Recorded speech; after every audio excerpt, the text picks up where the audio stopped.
വിശേഷം നമസ്കാരം.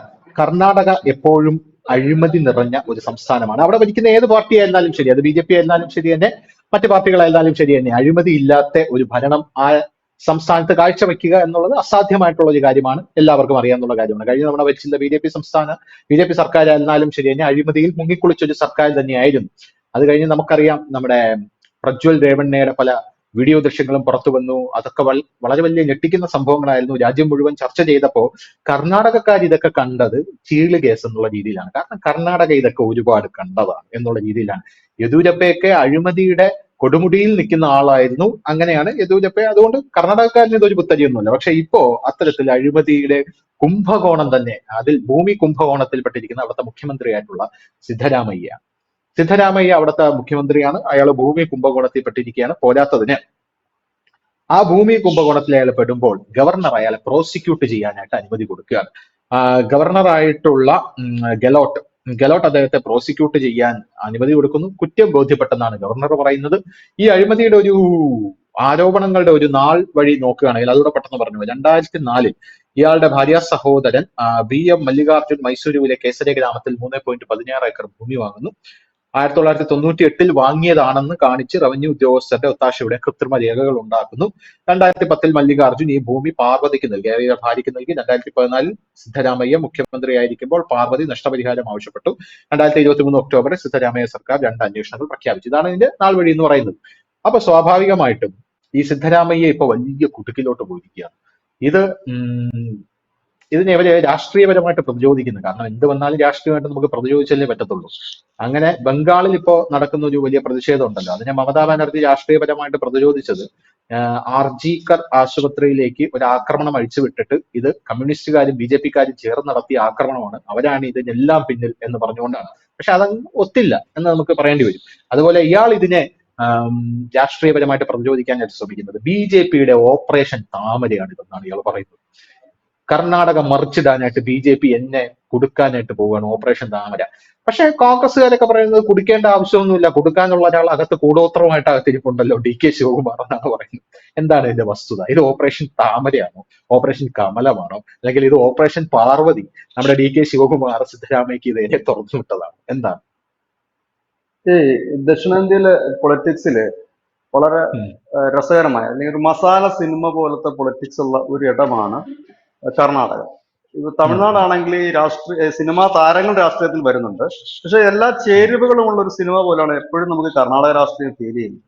അതായത് ഈ ഖനി മുതലാളിമാർ നിയന്ത്രിക്കുന്ന ഒരു പൊളിറ്റിക്സ്, മതമേലധ്യക്ഷന്മാർ നിയന്ത്രിക്കുന്ന പൊളിറ്റിക്സ്, ഇതിനിടയിൽ സെക്സ് ഉണ്ട്, വയലൻസ് ഉണ്ട്. ഈ നേരത്തെ ധനുഷ് സൂചിപ്പിച്ചതുപോലെ ഈ ലൈംഗിക ആരോപണം, അവിടെ അതിന് മാത്രമായിട്ടൊരു ചാനലുണ്ട്. ഒരാഴ്ചയിൽ 4 ലൈംഗിക പീഡനങ്ങൾ ആ ചാനൽ വഴി കാണിക്കും. വെറുതെ പറഞ്ഞു പോകുന്നല്ല ആ ചാനൽ. അതായത് അവിടുത്തെ ഈ MLA-മാര് ഇല്ലെങ്കിൽ അവിടുത്തെ ഈ ഒന്നുമില്ലെങ്കിൽ ഒരു പഞ്ചായത്ത് മെമ്പറുടെ എങ്കിലും ലൈംഗിക ആരോപണം ആ ചാനലിൽ ഉണ്ടാകും, അതായത് കാണിക്കും. അങ്ങനെയാണ് അവിടുത്തെ ഒരു പൊളിറ്റിക്സ്. അത് ഇന്നും തുടങ്ങിയതല്ല, അത് ഒരുപാട് നാളായിട്ടുണ്ട്. കാരണം ഇതിനൊന്നും അവിടുത്തെ ഒരു ജനത്തിന് ഒരു പുതുമ ഉള്ളൊരു സാധനമേ അല്ല. അപ്പൊ ഇതെല്ലാം കൂടെ ചേർന്നിട്ട് ഒരു മസാലയാണ് അവിടെ നടക്കുന്ന സാധനം. അത് എല്ലാം ഉണ്ട്, ചേരുംപടി ചേർത്ത് എല്ലാം ഉണ്ട് ഇതിനകത്ത്. അപ്പോ ഈ അവിടെ എന്ന് പറഞ്ഞു കഴിഞ്ഞാൽ ഇതൊക്കെ കൊണ്ടുപോകണമെങ്കിൽ അധികാരം കൂടി വേണം. അതായത് ഞാൻ പറഞ്ഞു കഴിഞ്ഞാൽ ഈ ബേസിക്കലി നമുക്ക് എന്താ പൊളിറ്റിക്കലായിട്ട് വോട്ട് ചെയ്യുന്ന ഒരു വലിയ ശതമാനം ആളുകളുണ്ട്.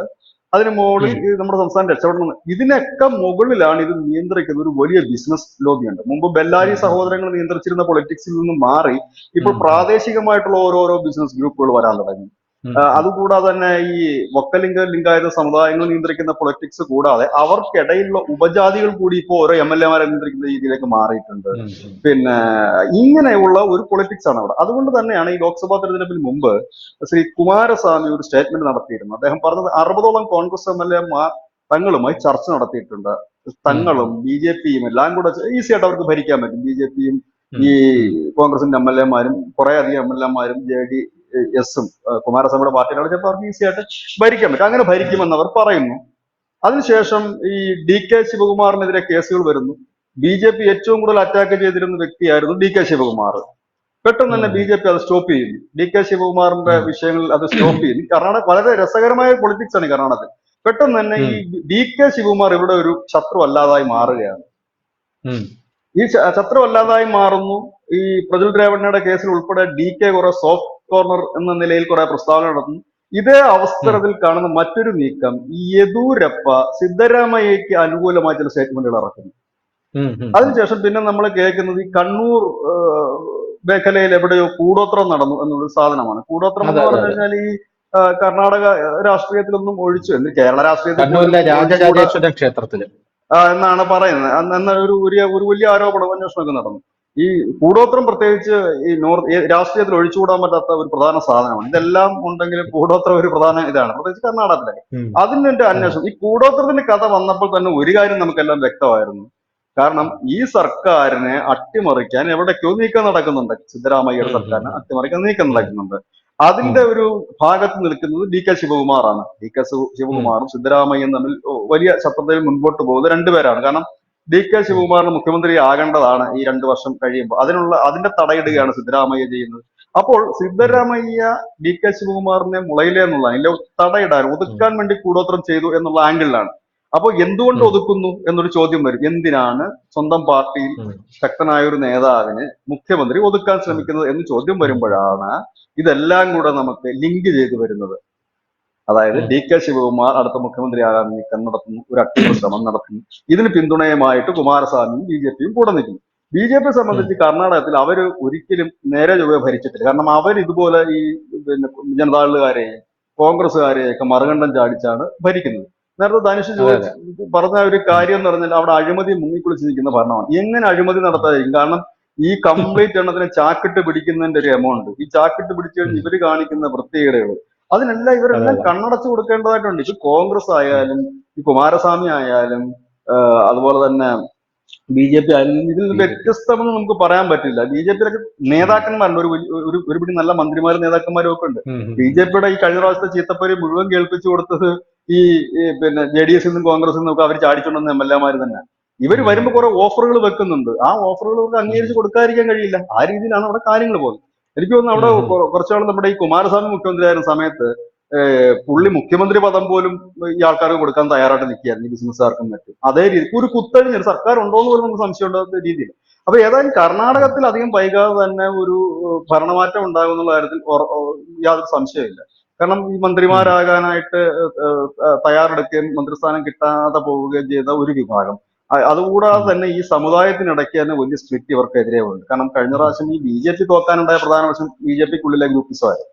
അത് ഉം, മാത്രമല്ല അവർ ഈ ബൊക്കലിംഗ സമുദായവുമായിട്ട് കുറെ അകലുകയും ചെയ്തു. കാരണം അവരുടെ പിന്നെ ഉം, ഈ ലിംഗായത്തുകളും മൊക്കലിംഗും ഒക്കെ, ബൊക്കലിംഗ അല്ല ലിംഗായത്തുകളാണ് കൂടുതൽ BJPയുടെ ഉം, നിന്നിരുന്നത്. ഉം, അപ്പൊ ഉം, അവരുമായിട്ടൊക്കെ ഇവരുടെ നേതാക്കന്മാർ കയറി ഉടക്കുകയൊക്കെ ചെയ്തതാണ് അവരുടെ ഒരു ഉം, തിരിച്ചടിക്ക് ഒരു കാരണമായിട്ട് വന്നത്.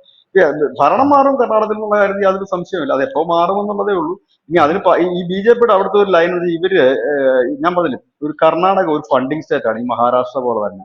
ഉം, ഉം, അതുകൊണ്ടാണ് ഈ BJPയുടെ ഇൻട്രസ്റ്റിംഗ് മുഴുവൻ ഈ കർണാടക ആയാലും മഹാരാഷ്ട്ര, ദില്ലി, പഞ്ചാബ് ഇതൊക്കെ ഫണ്ടിങ് സ്റ്റേറ്റ്. പൈസ വേണ്ട പാർട്ടിക്ക് മുമ്പോട്ട് പോകാനായിട്ട്. അപ്പോ ഉം, ഉം, കർണാടകത്തിൽ ഭരണം മാറും. ഇനി ഇത് എങ്ങനെയാണ് ഭരണമെന്ന് അറിയില്ല. ഒരുപക്ഷെ സിദ്ധരാമയ്യെ ഈ BJPയും പിന്നെ കുമാരസ്വാമി എല്ലാം കൂടെ പിന്തുണച്ച് ഭരണം വരുമോ, അതോ ഇനി DK പിന്തുണയ്ക്കുമോ എന്ന് മാത്രമേ അറിയാനുള്ളൂ. ഏതായാലും BJP ഉം, ഡയറക്റ്റ് അവിടെ ഒരു മുഖ്യമന്ത്രി പദത്തിലേക്ക് ഇപ്പൊ വരാനുള്ള യാതൊരു സാധ്യതയുമില്ല. അതിനുള്ള പ്രധാന കാരണം അവർക്ക് അവരുടെ പ്രശ്നം തീർക്കാൻ തന്നെ സമയമില്ലാതിരിക്കുന്നു. ഇതിനകത്ത് ഇപ്പം ഉം, പണ്ടൊക്കെ എന്ന് പറഞ്ഞാൽ ഒറ്റ പേരേ ഉള്ളായിരുന്നു, യെദ്യൂരപ്പ. പിന്നീട് ബൊമ്മ അതെ വന്നു. അതെ. ബൊമ്മയ്ക്ക് ശേഷം ഇവർക്കൊരു പേരവിടെ ഇപ്പൊ പറയാനില്ല, ആര് മുഖ്യമന്ത്രി ആവും. അപ്പൊ അവർക്ക് സേഫ് ആയിട്ട് കുറച്ചുകൂടെ കളിക്കാൻ കഴിയുന്നത് ഇവരെ ആരെങ്കിലും ആക്കുക, കോൺഗ്രസിന്റെ വരുന്ന പ്രമുഖ നേതാവിനെ ആക്കിക്കൊണ്ട് മുമ്പോട്ട് ഈ പോവുക.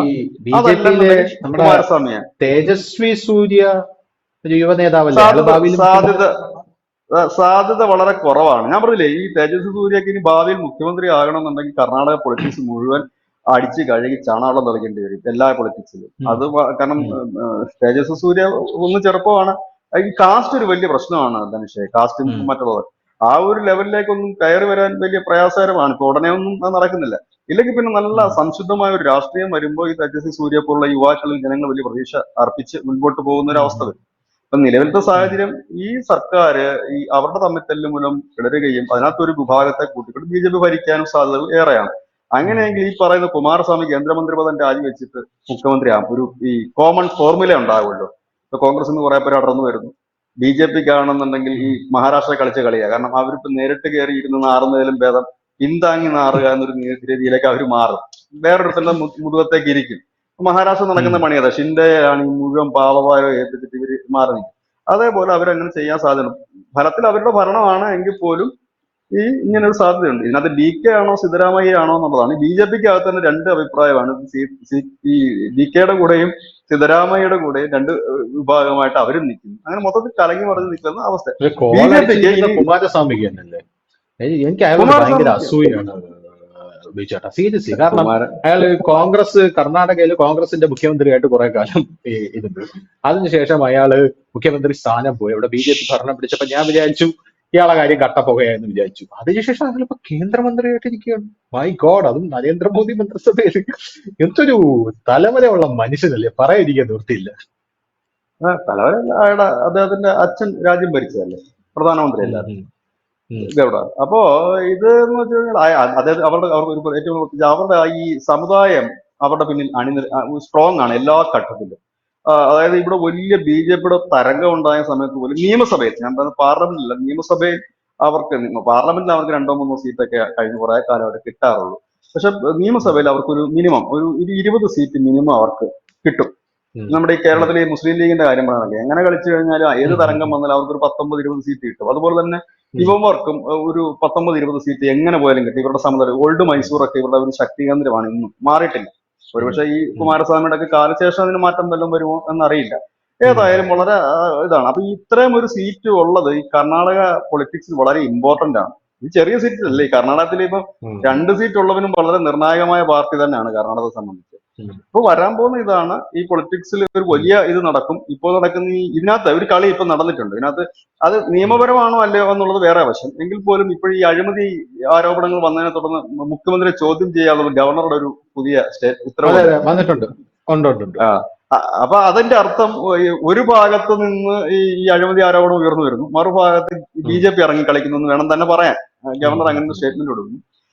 ഇതിനകത്ത് ഗവർണറും സിദ്ധരാമയ്യയും തമ്മിൽ ഇന്നലെ നമ്മൾ കണ്ടത് ഒരു ഭയങ്കരമായ വാക്പോരാണ് നടക്കുന്നത്. പക്ഷെ ഇവിടെ ഡി കെ സൈലന്റ് ആയിട്ട് നിൽക്കുന്ന കാഴ്ചയും കണ്ടു. ശരിക്കും അവരുടെ മുഖ്യമന്ത്രിയാണ്, രക്ഷിക്കാനായിട്ട് വരേണ്ട പ്രബലനായ നേതാവ് ഡി കെ ആണെങ്കിൽ ഡി കെ അവിടെ സൈലന്റ് ആണ്. ഇതിന് കഴിഞ്ഞ കുറെ നാളായിട്ട് ഡി കെ ഒരു മുഖ്യമന്ത്രിയെ പോലെ തന്നെ അദ്ദേഹത്തിന്റെ സ്വാധീനമുള്ള മണ്ഡലങ്ങളിൽ അദ്ദേഹം പോകുന്നു. ഈ ജനസഭയുണ്ടല്ലോ, നമ്മുടെ എന്താണ് പറയുന്നത്, ഉമ്മൻചാണ്ടി സർക്കാരിന്റെ കാലത്തുണ്ടായിരുന്ന ഒരു ജനസമ്പർക്ക പരിപാടി ഈ ഡി കെ നടത്തുന്നുണ്ട് അവിടെ. അതായത് നമ്മൾ ആ സമ്പർക്ക പരിപാടികൾ ശ്രദ്ധിച്ചാൽ മനസ്സിലാവും, മുഖ്യമന്ത്രിയുടെ അതേ രീതിയിലാണ് നടത്തുന്നത്. ഡി കെ വരുന്നു, പരാതികൾ കേൾക്കുന്നു, പരിഹരിക്കുന്നു, പോകുന്നു. അങ്ങനത്തെ ഒരു രീതി. അത് പാരലായിട്ടൊരു മുഖ്യമന്ത്രിയായിട്ട് ഡി കെ അവിടെ പതുക്കെ പരിപാടികൾ നടത്തുന്നുണ്ട്. എന്നാലും പൊളിറ്റിക്സിൽ ഇത് വരും. ഇനിയിപ്പോ ബി ജെ പി കയറിയാലും എത്ര നാളൊക്കെ മുമ്പോട്ട് വരും. അവന്മാരായോണ്ട് ഈ കുറച്ചാളൊക്കെ പിടിച്ചു നിൽക്കാൻ പറ്റും. പക്ഷെ എത്ര നാൾ പോകുമെന്ന് പറയാൻ പറ്റത്തില്ല. കർണാടക പൊളിറ്റിക്സ് അങ്ങനെയാണ്.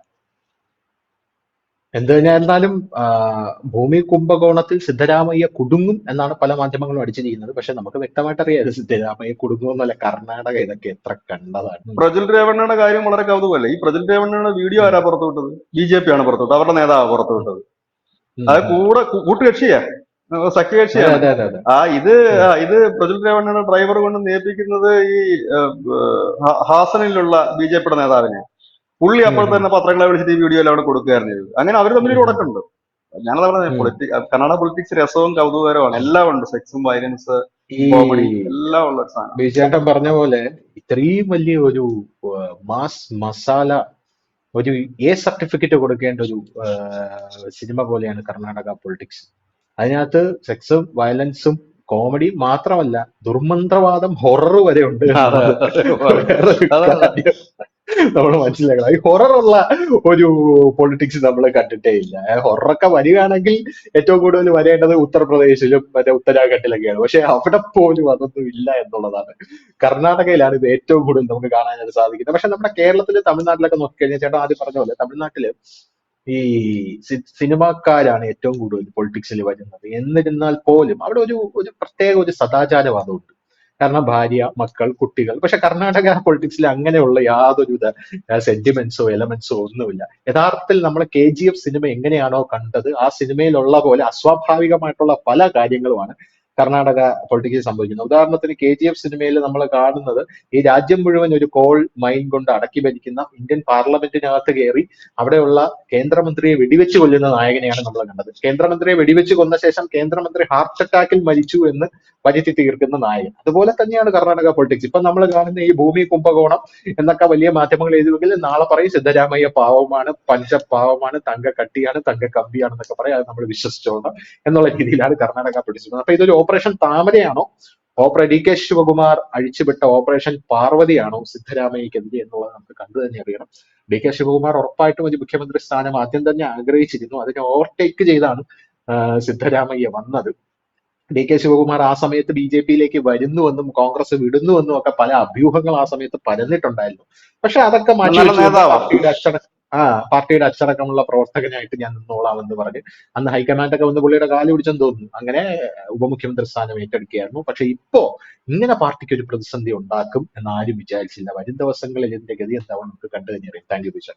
Thank you so much. കൂടുതൽ വാർത്തകളും വിശേഷങ്ങളും നിങ്ങളിലേക്ക് എത്താൻ ABC മലയാളം സബ്സ്ക്രൈബ് ചെയ്യുക, ബെൽ ബട്ടണും അമർത്തുക.